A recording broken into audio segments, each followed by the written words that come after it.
wa ta'ala told us that He created humans as mu'tadil, that He created us already with a body that is standing straight up. It didn't come by stages. And in another ayah, actually, Allah subhanahu wa ta'ala also told us something which is very important. I'll try to remember the ayah. Yes, in Surah At-Teen, لَقَدْ خَلَقْنَا الْإِنسَانَ فِي أَحْسَنِ تَقْوِيمٍ, that we created humans with the best of taqweem, from qama, from a body that is so well proportioned. We created man like that. We did not create man in stages. This is what Allah subhanahu wa ta'ala tells us. Yet, what did Darwin say? Darwin was somebody who lived in the middle 1800s. He loved to travel, and his travels took him to an island off the coast of Argentina called Galapagos Island. And Galapagos Island is so isolated from the rest of the world that he found certain species that could not be found anywhere else in the world. And he started to actually make his theory that remains until today a theory. It is never tested, because how could you test a theory that was put as early in history as the 19th century? How could you? You cannot test such a theory that uses examples from the 19th century to explain the origins of humans millions of years back. It just is impossible. You cannot do that. And his assumptions were such that, in all communities of animals, the fittest among a species will survive, and as such will give its good genes to the next generation, and slowly a generation will come where the species is so different from the one that started in the beginning, having all the good genes that were inherited from that species that had a mixture of good and bad. In other words, with time, one species will lead to the other. Subhanallah. If this is the case, and survival of the fittest, and the fittest species will stay, and the bad or weak species will go away, and if we came from the apes, why do we still have apes anymore? Why are there still apes? If we are better than them, they should have become extinct as we became. Also, there should be basically a few fit species in the world. All the others should become extinct as they evolve. But this is not the case. We know today that there are many species, weak and strong and fit and not so fit, because this is the creation of Allah subhanahu wa ta'ala. Now, Darwin was not the first one to talk about evolution. I mentioned the name of Lamarck. Lamarck was a person before Darwin who also put such a theory that Darwin built on, and then others after Darwin like Huxley and many others came, and they developed what is called the neo-Darwinism, which is the new Darwinian evolutionary theory, which is still totally unacceptable, because it talks about the fact that the gene pool is always moving to have the better genes survive. And we already talked about the gene, so to speak, of homosexuality, which does not exist. But in their estimation, it is a gene that evolved from other genes. If it did, then all of us should become homosexuals one day. God forbid.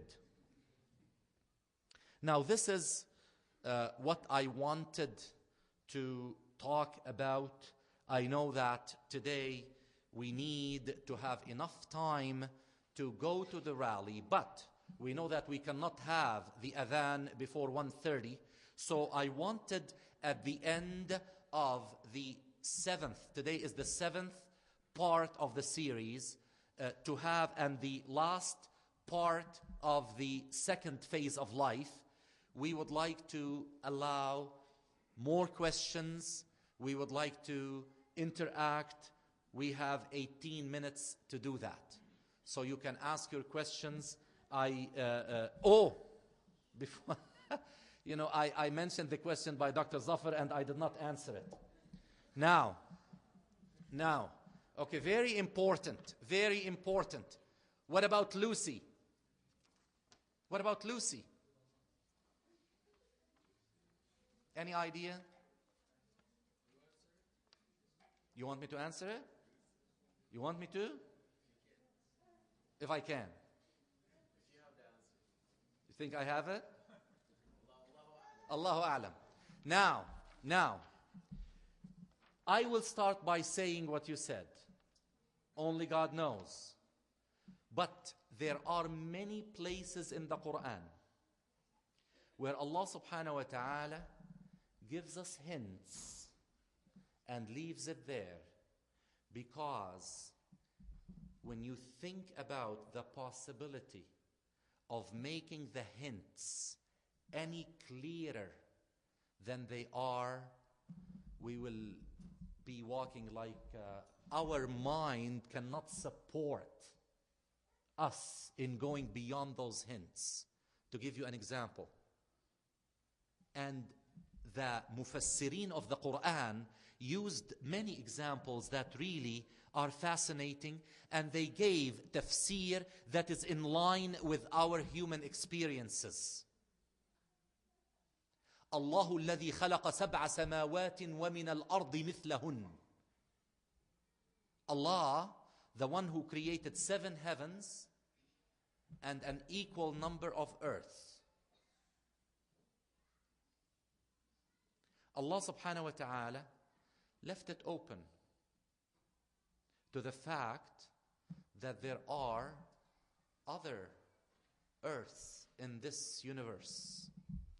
They talk about UFOs, they talk about extraterrestrial life, they talk about the possibility of us being invaded by other creation from out of space. They talk about so many things. We know in the Quran that among the signs of the approach of the hour, the end of life as we know it, is that a kind of smoke will come, and it is said يَوْمَ تَأْتِ السَّمَاءُ بِدُخَانٍ, that the smoke is going to come from the heavens.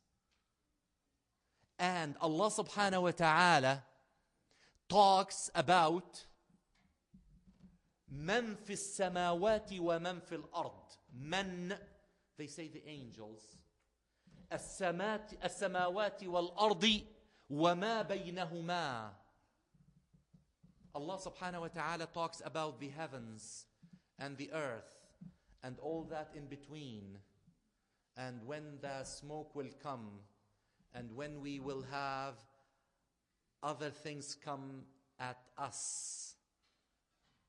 We assume that the Quran never said that this whole universe is only inhabited by the children of Adam on planet Earth in the solar system, which is part of a bigger galaxy that is, the solar system. The solar system, is part that is so small in this cosmos, in this universe that is expanding. And there are many, many, many, many, many, many systems. We say, Allahu A'lam, Allah knows best. Now about Adam, if you notice in the Quran, Allah subhanahu wa ta'ala addresses us, talks to us as, Ya ayyuha alladhina amanu, Ya ayyuha nas, Ya bani Adam. O you who have faith, O humankind, O children of Adam. You are the children of Adam. Now, وَإِذْ قَالَ رَبُّكَ لِلْمَلَائِكَةِ إِنِّي جَاعِلٌ فِي الْأَرْضِ خَلِيفَةً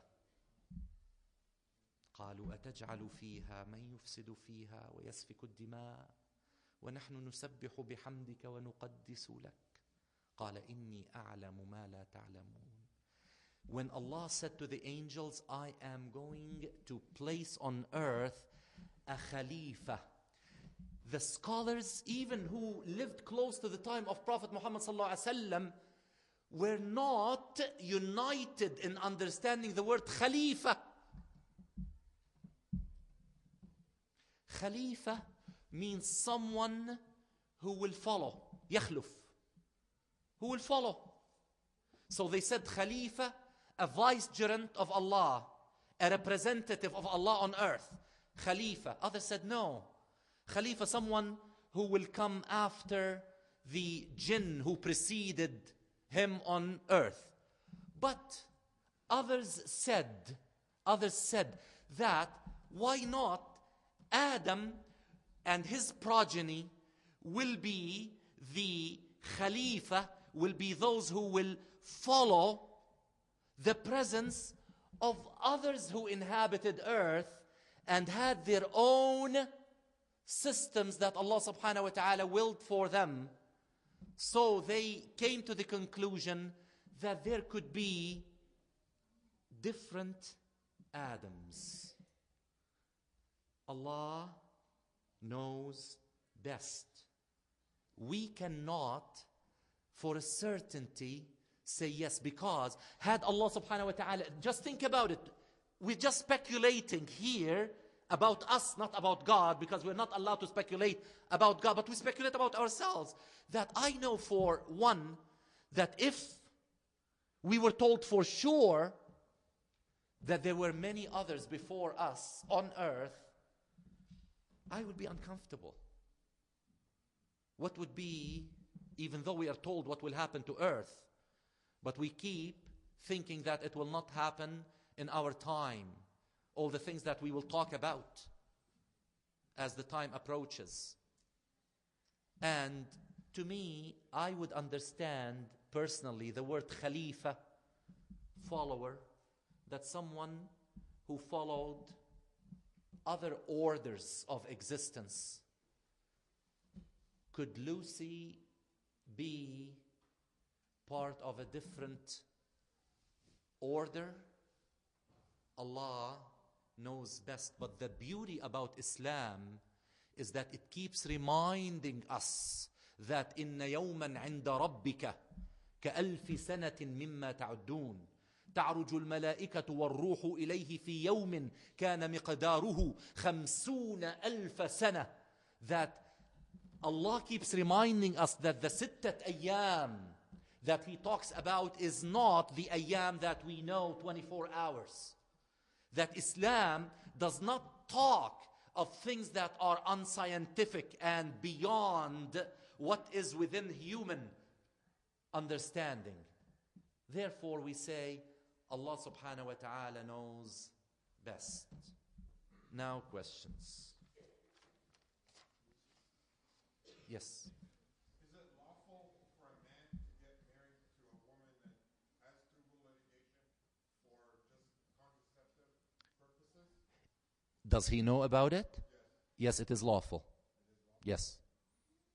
But having asked this question, it is unlawful, and the scholars make it a basis to separate the two after the marriage if both the husband and the wife concealed any physical or mental attributes that they have until after marriage. They say, we'll make her or him discover it later on. If the other person discovers it and wants to have sabr and patience, it's fine. If that person says, no, I was deceived, then the qadi can separate them without any consequences to either one of them. You cannot deceive the other person. You've got to tell them. Yes. Actually, I have two questions.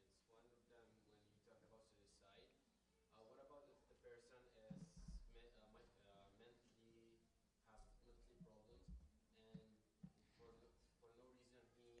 So if a person is mentally not capable to make sound decision and ends up taking his own life, okay, Allah subhanahu wa ta'ala says very clear that there is no consequences to the actions of someone who is mentally incapacitated. So, no, you see, if that person is drunk and again, during that period loses his mental ability to make sound decision, that thing is not to be the sinful act, but rather the drunkenness that is sinful. Okay, so that is why we shouldn't really get ourselves into those stages. And the other question about, what about if there is a pregnancy from test tubes, and the male has some problems with his sperms, and he's not able at all to get the egg. Yes. Fertilizing. Yes. How doctors can, or is it lawful to bring somebody's other friend, sperm? No, usually the count of the sperms is very low. But if they have live sperms, all they need is one to fertilize the egg, so they can still do it. Yes.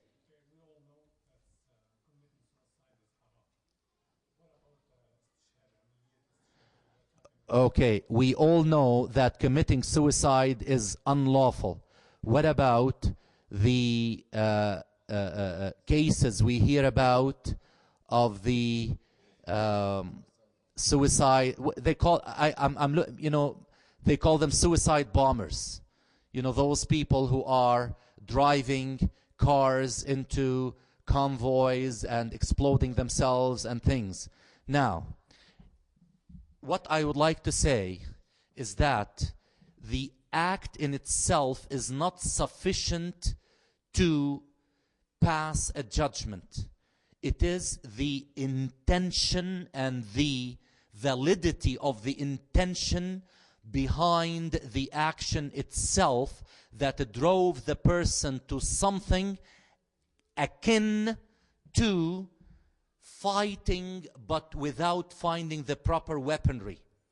If you are placing a group of individuals under extreme oppression, they are given the divine right to defend themselves by whatever means, by killing themselves in that process of defense.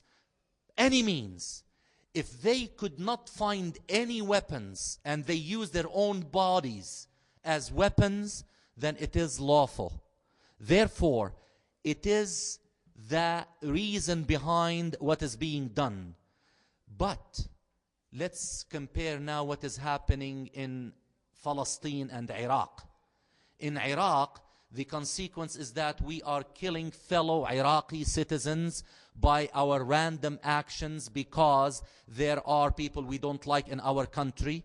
Now, according to this standard, this is totally unacceptable because you could have resorted to other forms of weaponry to drive occupation away from your land. Whereas in Palestine, we know that it is totally unpermissible to allow Palestinians to have viable weaponry. Even the army, so to speak, in the Palestinian Authority is not allowed to have heavy weaponry. And if they go through, other territories, their weapons will be taken away from them. And so you're not allowed to. So if you use your body with your intention that you want to fight those who are occupying you, then it is permissible. Yes.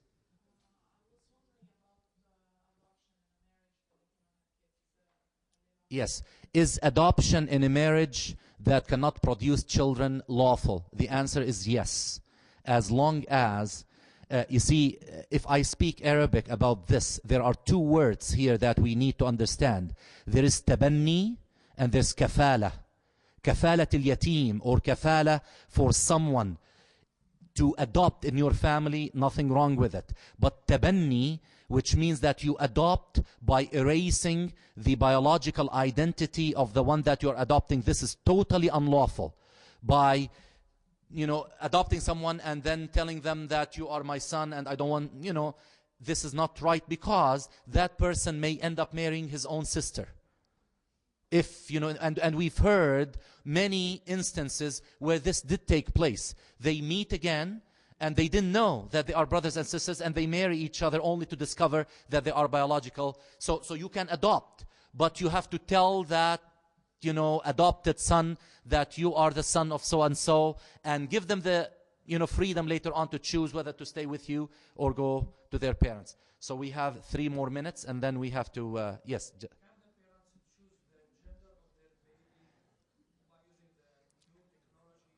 Can parents choose the gender of their babies by, we talked about that, by either selective abortion, that they say, okay, by amniocentesis, they can take a sample of the placental fluid and they examine it.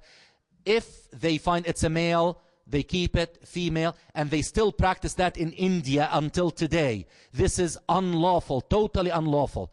Now, there are other techniques, they say, by identifying, you can make it in a test tube, kind of choose. Now, if the only method is a test tube, because they cannot really conceive of children any other way, and they choose the one that is for males, that's fine, because they already are using that technique. But if they use the technique only to select male from female, it is unlawful.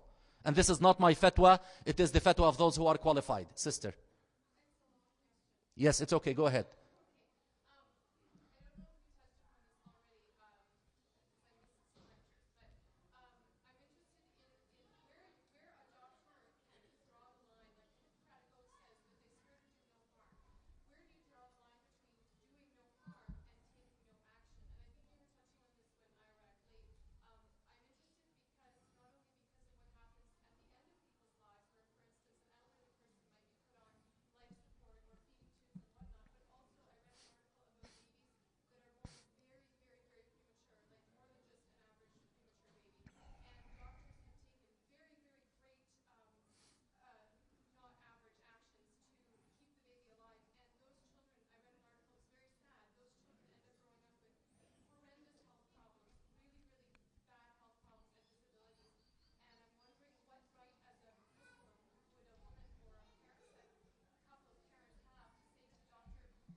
Okay, it's a very, very, very important question. I will repeat it and then I will answer it. The question is, if, we're not talking about older people with terminal illness, but we're talking about, premature babies, extremely premature, that are born even with defects. And usually, extremely premature are born with defects. Where do we draw the line? Can the parents say that, well, if the baby is allowed to continue with the defects, no, please disconnect or do not provide the necessary treatment, let the baby die slowly? Islam says, no, you cannot do that.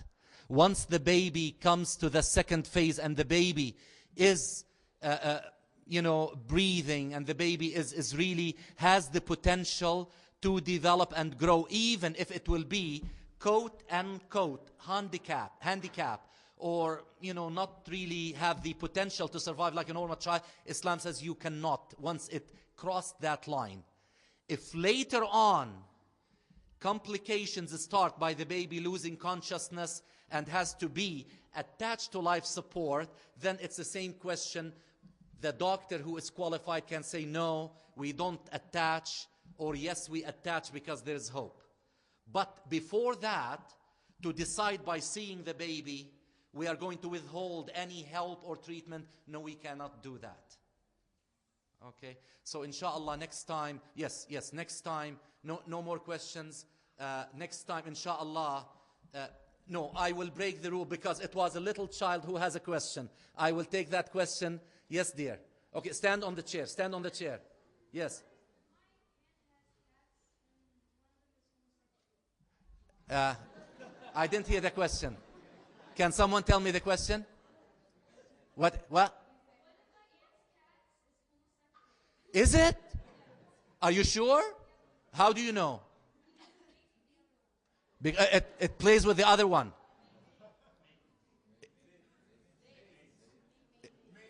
It mates with the other one? Are you sure? I have to really find out. Those who are veterinarians, if you can find out for me. I've never heard of it before. I've never heard of it before. Okay? And next time, please close your eyes. Okay? Close your eyes. سبحانك اللهم وبحمدك نشهد أن لا إله إلا أنت نستغفرك ونتوب إليك والعصر إن الإنسان لفي خسر إلا الذين آمنوا وعملوا الصالحات وتواصوا بالحق